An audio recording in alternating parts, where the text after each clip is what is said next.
سلام year flight کی پہلی مرتبہ پشاور باچا خان انٹرنیشنل ایئرپورٹ آمد۔ سلام ایئر کی مسقط سے پشاور پہلی پرواز صبح 3:13 پر پہنچی۔ پشاور پہنچنے پر افتتاحی فلائٹ کو ٹیکسی وے پر فائر ٹینڈرز نے روایتی واٹر سلوٹ پیش کیا۔ اہم خبر ہے، سلام ایئر کی مسقط کی یہ پرواز پہلی مرتبہ پہنچی ہے۔ اس حوالے سے مزید جانتے ہیں عماد احمد سے۔ جی عماد، آگاہ کیجیے گا، مسقط سے سلام ایئر کی پہلی پرواز پشاور پہنچ گئی۔ بالکل، سلام ایئر جو مسقط سے پشاور پہلی پرواز ہے صبح 3:13 پر پہنچی ہے اور پشاور پہنچنے پر ابتدائی فلائٹ کو ٹیکسی وے پر فائر ٹینڈرز نے روایتی واٹر سلوٹ پیش کیا ہے، جبکہ سلام ایئر کے مینیجنگ ڈائریکٹر اور ڈائریکٹر آپریشن بھی اسی فلائٹ سے پشاور پہنچے ہیں۔ اس موقع پر سلام ایئر گروپ اور MRAS کے اعلیٰ عہدیداران بھی موجود تھے، جبکہ سلام ایئر نے ہفتہ میں 2 مرتبہ پیر اور جمعرات کو مسقط سے پشاور کی فلائٹ شروع کی ہیں۔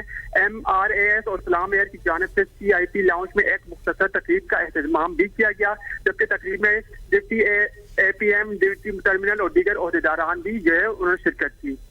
بہت شکریہ عماد احمد۔